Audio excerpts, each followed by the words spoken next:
I'll take one of these.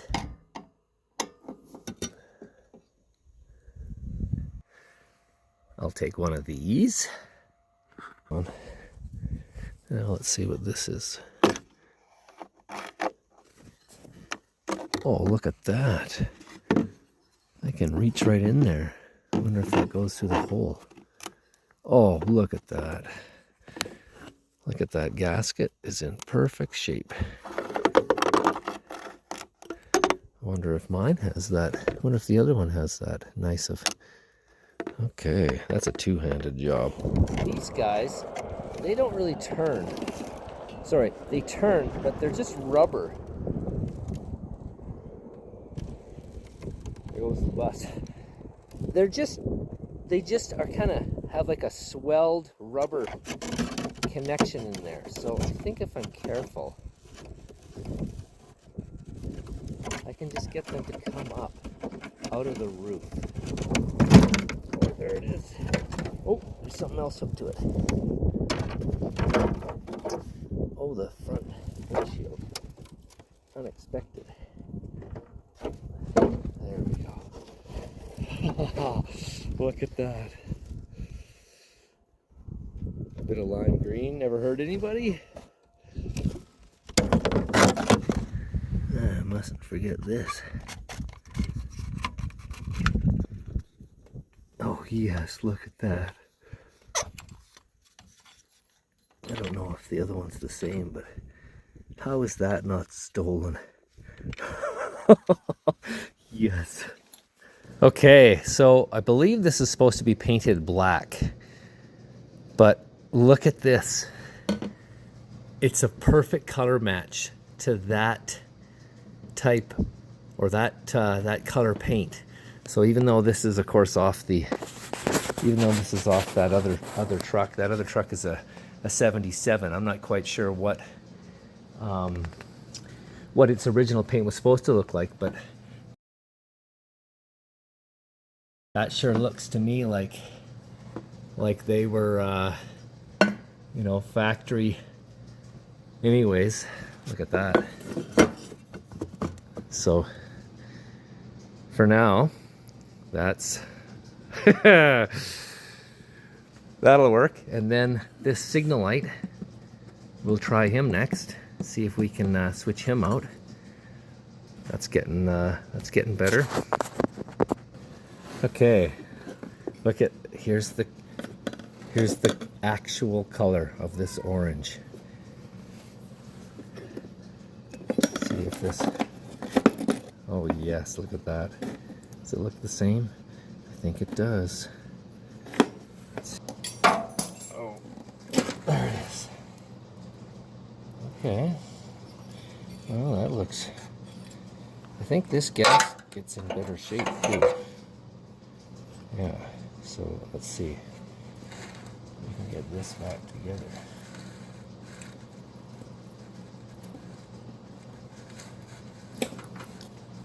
Yes. There you go. Now it kind of looks like this is a little bit bent right there.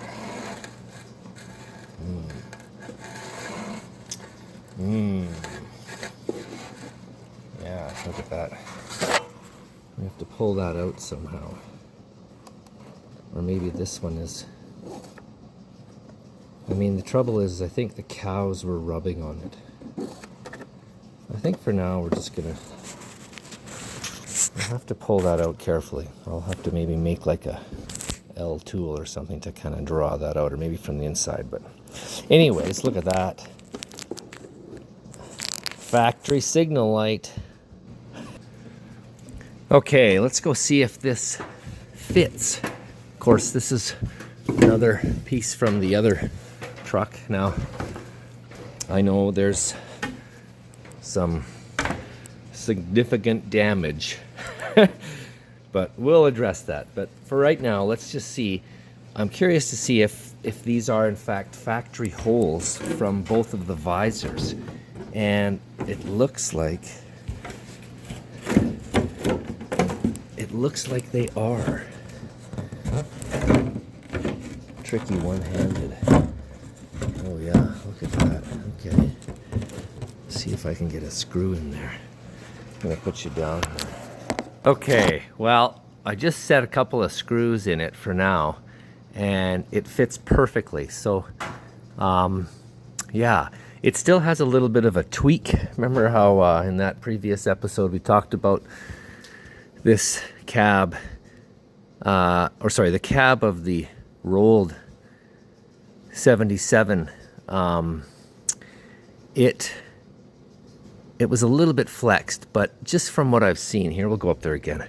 Just from what I've seen, it's a perfect match for the bolt holes. And I mean, this got bent when the other truck got rolled, and this will square up once we get all the screws in it. But yeah, that's looking great. Yeah, and all of the looks like the marker lights have to go on after you put this guy on. So, but another piece of the puzzle just clicked into place. Oh boy, this is great. Yeah, this will have to get fixed up, and of course under the cab there is pretty rough, but coming along. Okay, so I did go back, and I had to get this piece. This piece goes on there, and there's a couple, 4 screws that hold it all together.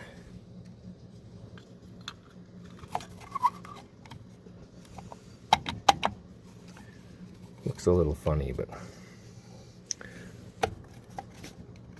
maybe one of these is worn out a bit. Kind of feels loose. Yeah, that guy feels loose. Well, looks pretty sharp now. Okay. It doesn't really do it justice, but the dash lights all work. There's the high and low beam. And the signal lights. Here's the signal stat. He works both left and right, and then also hazards. And if you look carefully, you can see it says right turn and left turn. And then, of course, yeah, it's hard to see. I tried it in the dark, but you can't really see how nice the dash looks in here. But now, yeah, so here's some functions or some features. So this would have been the ether. Oh wait, we gotta turn the key on. So we turn the key on, and yeah, so for example, the ether, and this is the throttle, or no, this is the engine stop. It's electric. It's a spring-loaded solenoid of some kind. And yeah, the coolant level sensor works, the oil sensor works. The fan is still, I haven't cleaned out the fan yet, so it's still stuck. But, and then I aired up the system, and so the air system totally works. And the high and low range works, and the deep reduction works. So that's cool. And so does the horn.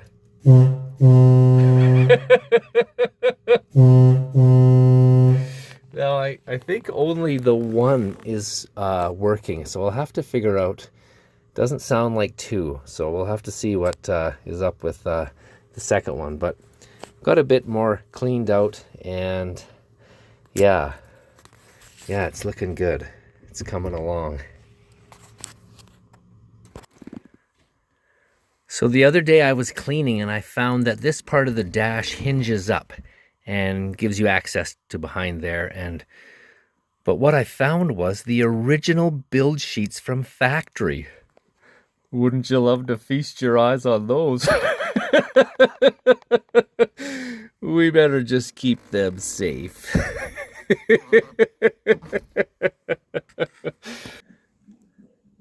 Okay, so we're working on the cab lift, or the cab hydraulic pump, and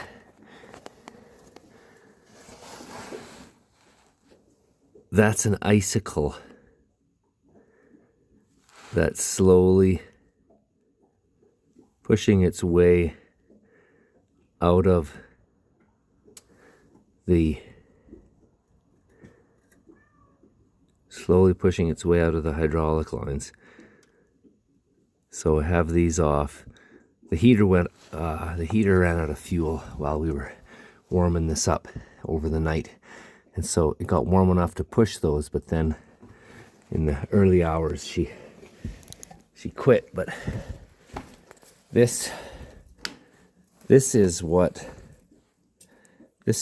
was in the hole for the filler cap.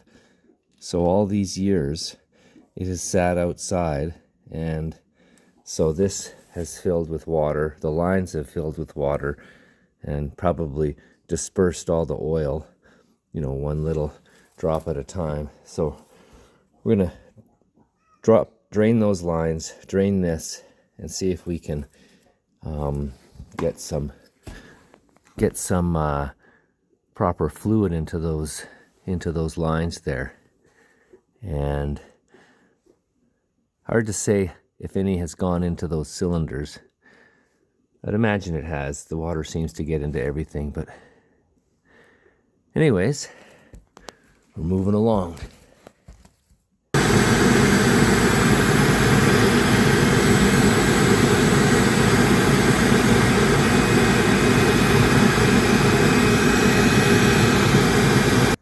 Okay, I'm gonna put a bit of compressed air into these now that they're thawed.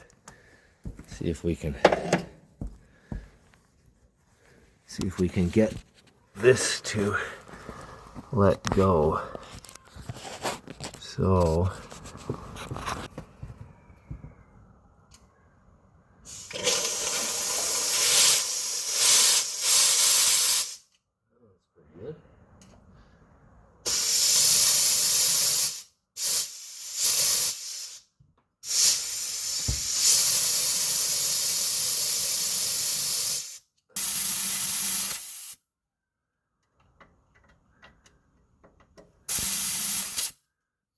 certainly water in there.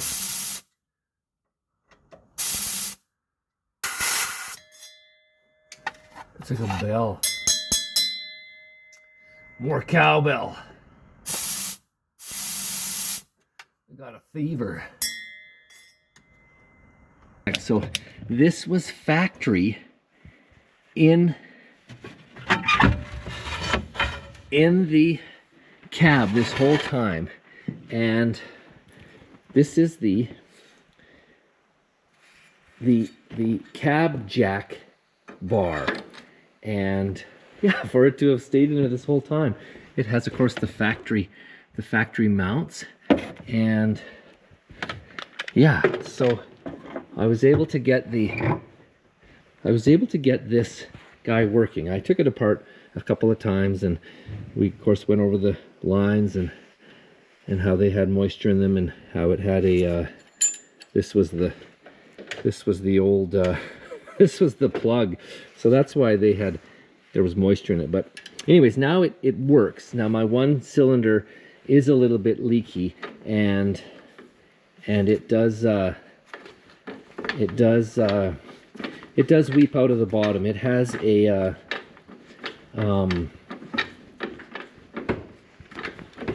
But yeah, it's just that simple. It just works that good. There it goes. Now, I'm gonna put you down because I gotta run that safety lock here. But anyway, so it totally works now.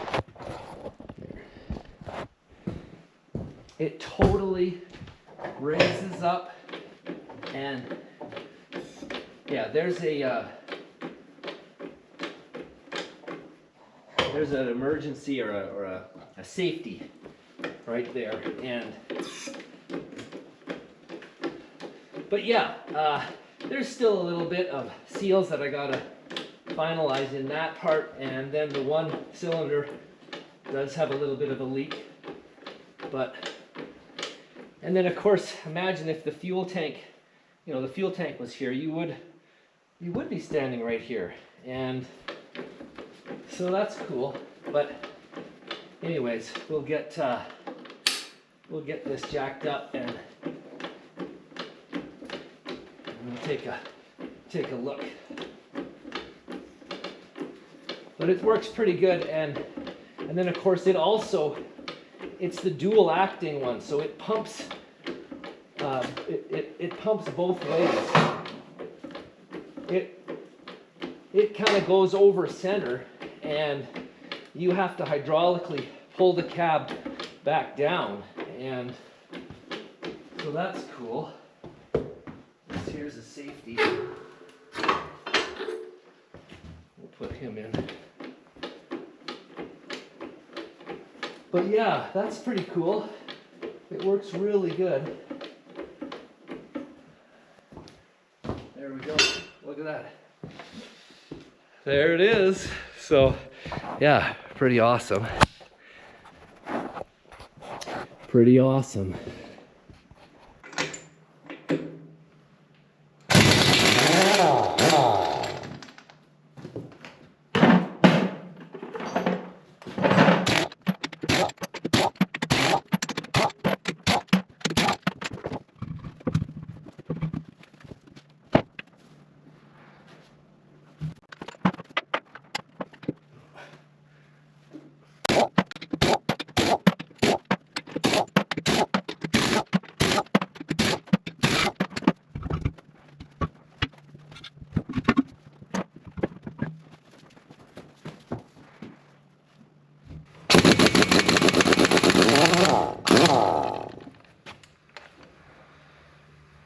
Remember, these are right-hand threads, those are left.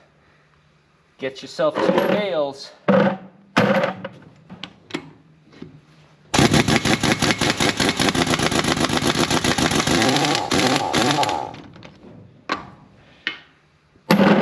We're a long way from the source of air, and we're running way too small of lines, but you know what it's better than? It's certainly better than this. Oh boy, that's some old school right there. That's supposed to stay in the cab of your truck to make you feel like you're really gonna actually use it if you have a flat tire. Oh boy.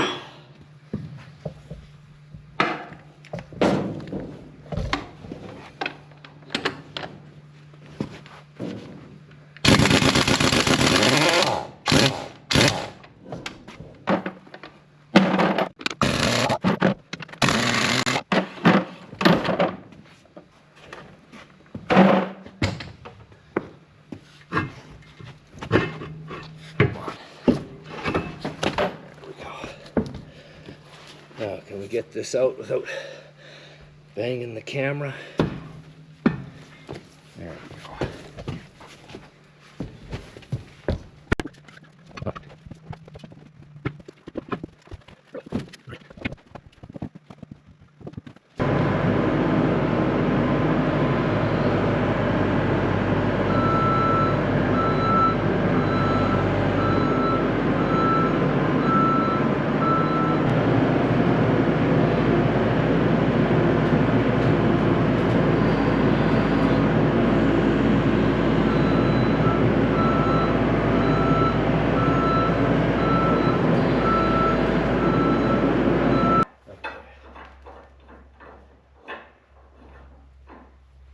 go. Snug it up.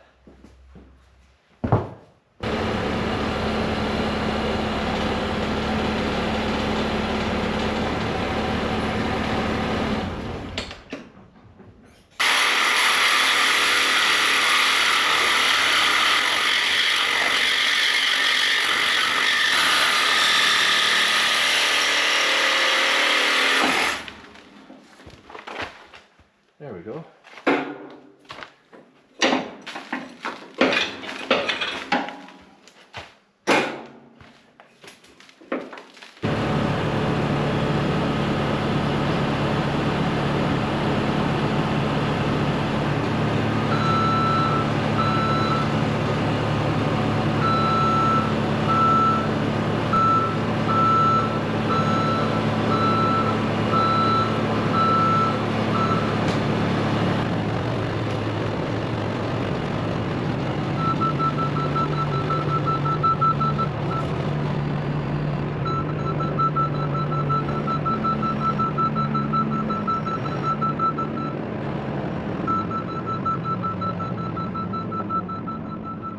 At first glance, under the cab, when I first saw this motor, I thought that this was a Cummins motor because it was painted red.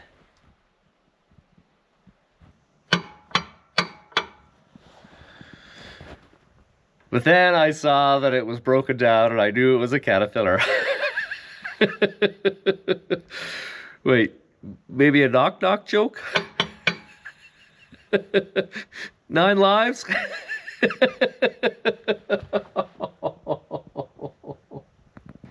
Okay, I thought we would go over the story of the truck while we pulled the plugs on these differentials. In the previous episodes, we've seen how that was gone, and so it's probably not going to be pretty in there. But anyways, so here's the story on the truck. We've known about the truck for just about 20 years, and that's not bad. And oh yeah, I saw somebody and they talked about their favorite ratchet that's been with them forever, and I think theirs might have been an SK as well.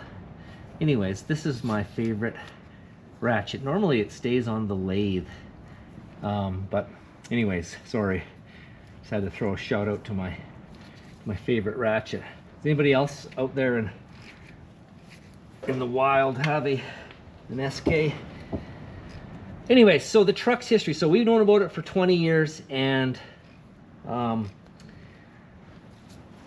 so this is kind of the story and the history of the truck. So in a previous episode we had talked, oh yeah, that's water.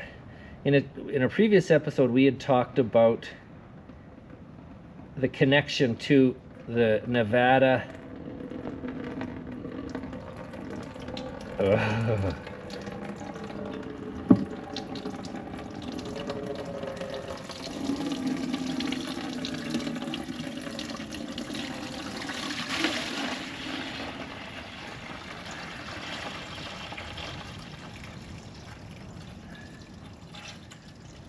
we'll look at that in a minute. We're gonna need another one. Look how clean that water is. Why? Oh, there we go. There's some oil. Oh, there we go. That's my cue. Why was that water so clean? Anyways, so the truck. So the truck, of course, was had been bought and was working for a startup company in Calgary. I actually found in the paperwork, the warranty card from the dealer. So the truck was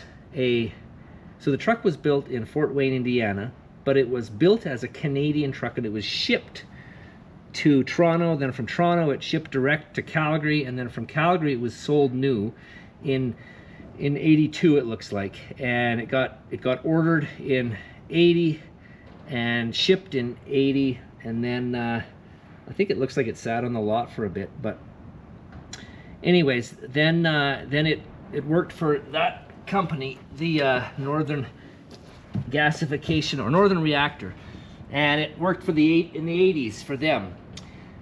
And then in the late 80s, she suffered a bit of a major catastrophe. So the motor blew, and once the motor blew, then the truck got sold at an auction to my one neighbor, and he brought it home and he was going to fix it up. And then my other neighbor then had a really clever, handy hired man, and so then it went from the first neighbor to the second neighbor. He got it, and then the second neighbor, along with his hired man, they were going to rebuild or replace the motor. But then my neighbor had some sudden health issues, and he was kind of forced to semi-retire from farming. And along with that semi-retirement, then of course his really talented hired man then of course had to go find some greener pastures. So the truck then just sat, and then when we came along, he wasn't quite ready to get rid of it yet. And I mean, as a 20-something-year-old, I wasn't really in a position to rebuild a semi truck or and one with a blown motor. Like that's not what that's not what a 20-something normally does. Anyways, but we kept in touch, and we would stop in from time to time, and so that's kind of, I think, the silver lining behind this whole thing, is that because the engine was blown, then the truck never went on to do anything else other than just sit there. Now, of course, we're all guilty of not finishing our projects, but the reality is time waits for no man, and I think that's the case with all the people involved. I mean, the first neighbor, I think he really did want to see it fixed. And then the second neighbor, and him and his hired man, they were actually going to do it. And then, of course, your plans can sure get changed when it comes to your health. And so now, so then this fall we were able to finally get it, and so we bought it from the neighbor guy, and yeah, so now it's gonna need some work, of course. But like I always say, you can't fix what you don't have. And look at this. This is looking better than what I was expecting. I thought we were going to have rusty water. Now, there still could be damage in there, but the way that water came out, that was clean. Now, this doesn't look good, though. Mind you, this just kind of feels... I should get a white cloth. We'll go get a cloth and we'll look at that closer. Just set you down here.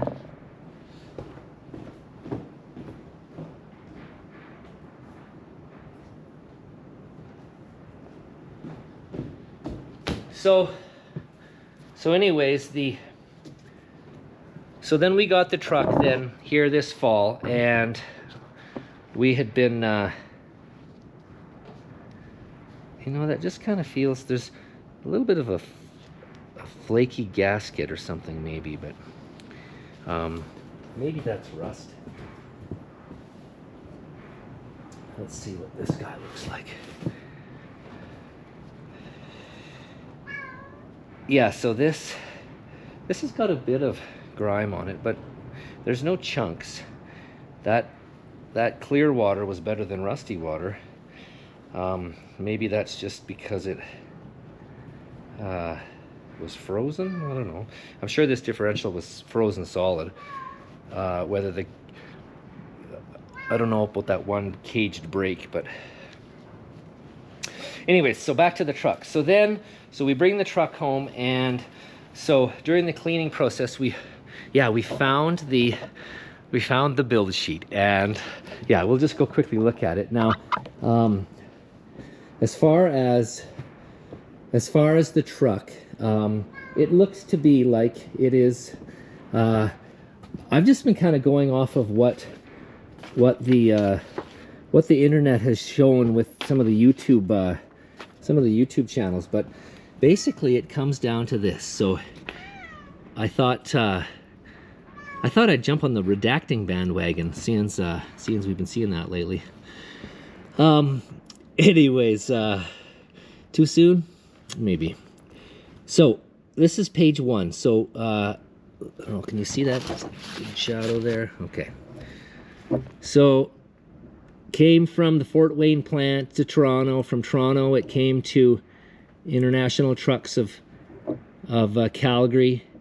And then this is where it gets really interesting, and this is probably where everybody's getting their information from, is first to border. Now, it says Bordner, but I'm sure it was just a spelling mistake. There is no Bordner near Toronto, or there's no Bordner as far as like a town, so I'm sure that must have meant border.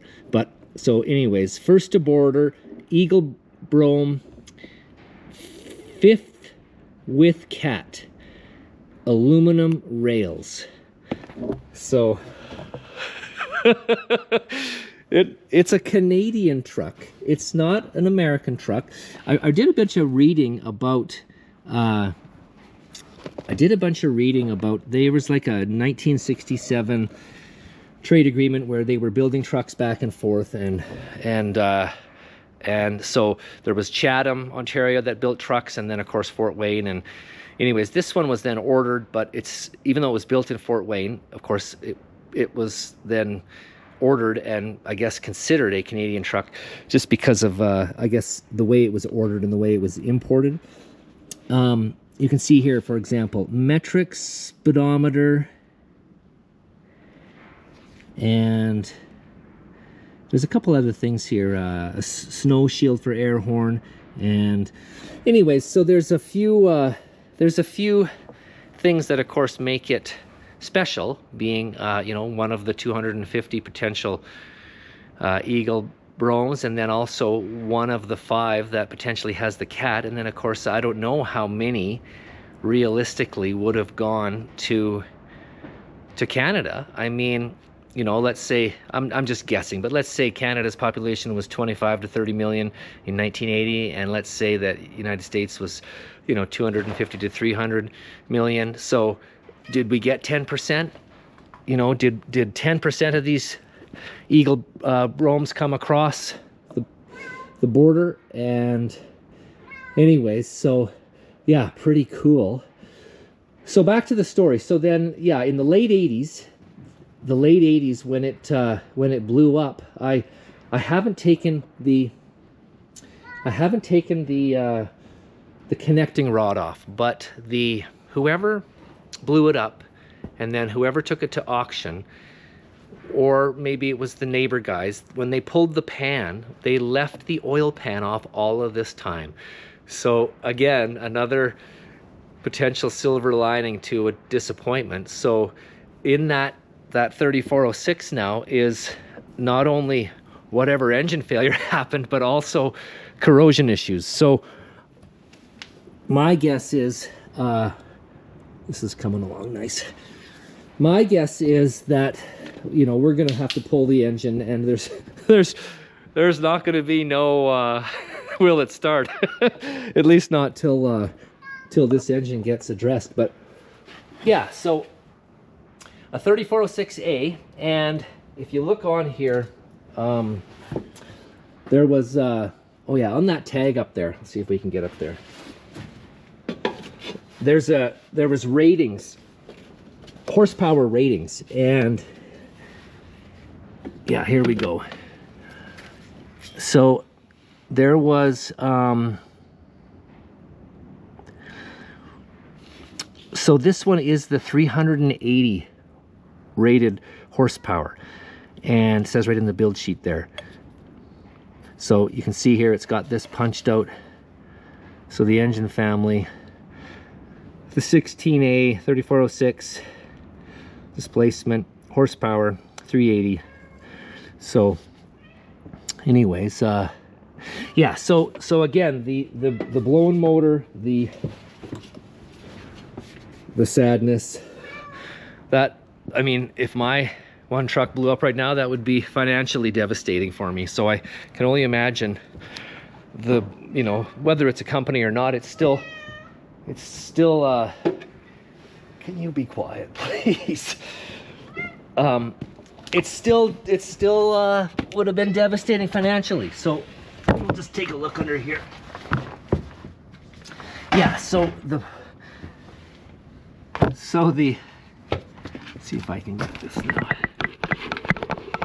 Okay, so the engine, yeah, I talked to my mechanic buddy and he thinks that, you know, it probably was rolling down the highway, smiling, and then you know, maybe she got low on oil, maybe had an oil leak, and you know, this rod, somebody took this rod off. So I haven't touched anything yet. So there was no oil pan, you know, and you look at all the dirt that's on here, and so I didn't touch this rod, but this rod, connecting rod, is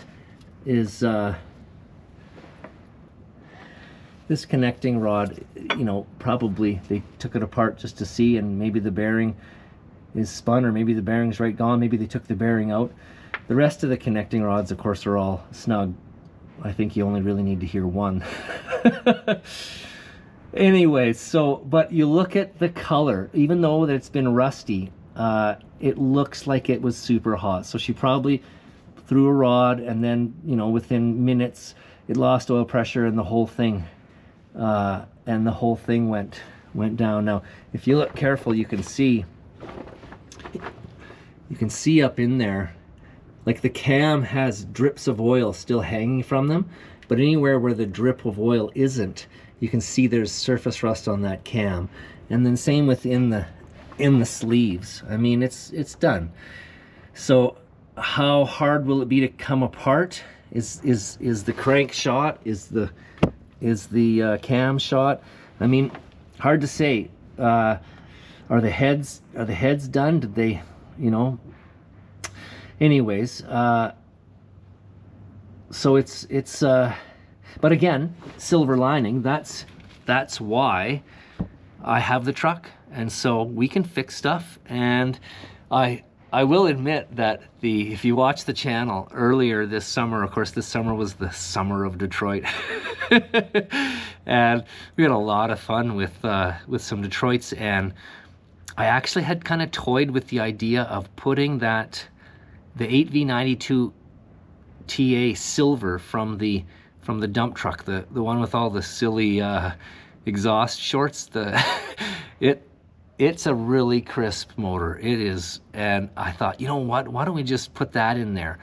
But then, of course, because of the rarity, and because of all of the comments, and of course it being, you know, one of the 5, we have to keep a cat in it. So we'll see what is left of this motor. I'm gonna pull it out and then very carefully just take it all apart and see what's left of it. I think I will drop one of these mains off just to look at the bearing.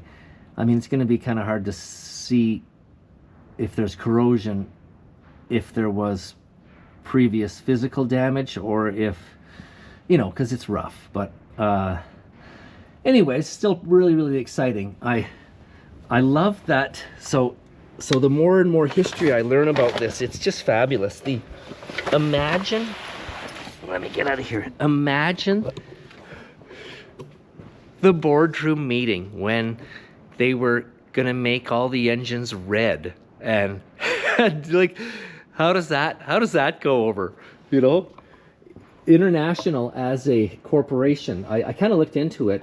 You know, I think at the time in the early 80s, International was worth about 7 billion and Caterpillar was about 9 billion. But of course, International, we all know what happened in 79 and 80 and 81 and all that. So of course, International was struggling, and I think International has sold a part of a division to Caterpillar, and Caterpillar was like in their heyday. So imagine when they said, sorry, Sorry, boys, there's not going to be any yellow engines in these. They're all going to be red. I would have loved to have been a fly on the wall for that that boardroom meeting. But anyways, yeah. So the cat really should stay, and then of course, yeah. So it has a 15 speed, really a 10 speed with deep reduction, and then it's got 44,000 pound rears on the Hendrickson suspension. It's got 433 gear ratio, and of course it came with some excuse me, came with some cool features like dual exhaust. Yeah, you look at these stacks, they're just beautiful, stainless, and I mean, they're not rusted out yet. And then same with you know, things like it had a high gloss package that came with the air intake. So stuff like that, where, you know, and then the 45 degree dual acting cylinder hydraulic cab lift. That's really nice. And then of course this cool paint scheme. It's just fabulous. It's just fabulous. Yeah, and then so this guy, I managed to get this working. It's still kind of a little bit leaky, but yeah, yeah, it just pumps right up there. It's awesome. So the plan is we'll pull this stack off, pull that framework out, and then I think I can get in here and carefully just lift it up and out, and then we'll put this engine in the little machine shop, and we'll put this in the machine shop, and we'll tear that motor down and see what's in there. But yeah, it's looking good. Anyways, so yeah, there I am rambling away, but here's the there's the story. There's the story. Oh yeah, I found a couple of antennas that were under the mattress, actually under the plywood under the mattress, and there was a couple other.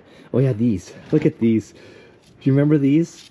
They had the styrofoam covers, and there was a couple other things I found. Oh yeah, this is the broken one. This is the broken one from the truck that rolled. And so, oh yeah, here's the wish list. Here's the wish list. So I need one of these covers that goes on top of the marker lights. I don't know if you can see up there, but yeah, so I have all the bottoms. I just don't have one top. And I also need, we'll see if we can fix this one. I mean, this might be something that is easy to get. This, of course, belongs on there. This one was from the other truck, but this one, of course, looks great now. And then a battery cover. Now, I don't quite exactly know. We'll have to look at the pictures and see, but maybe a guy just folds up a new one, but something has to happen because it's really hard to get in right now. Of course, without the fuel tank and without the step and everything there. So that's something that we have to find. And then of course the seat was missing. The front seat was missing. And I did find on the other truck, one of these was missing. So this was from the old donor truck. This guy's broken. So I'll switch this guy out because this guy's mechanically good, but he's been swelled and tore up. So anyways, yeah, there's the handle for the cab that needs to go back on once the fuel tank goes back on. Oh yeah, and then I had one of the viewers say these aren't the factory fuel tanks, so they're not actually the right diameter. Anyways, I don't know what we'll do about that, but I mean, they're better than nothing for now. And yeah, I managed to get those little doors working. That worked out great. And I still have a bit of cleaning to do inside. It's still pretty rough. And then of course that bit of that whole center ceiling and front cab is going to have to get fixed, but for now it's safe inside. Anyways, thanks again for watching, and yeah, look forward to having you come along, and yeah, look forward to moving forward on this truck. Yeah, it's been really fun. It's been really fun. So we'll talk to you soon. Bye for now.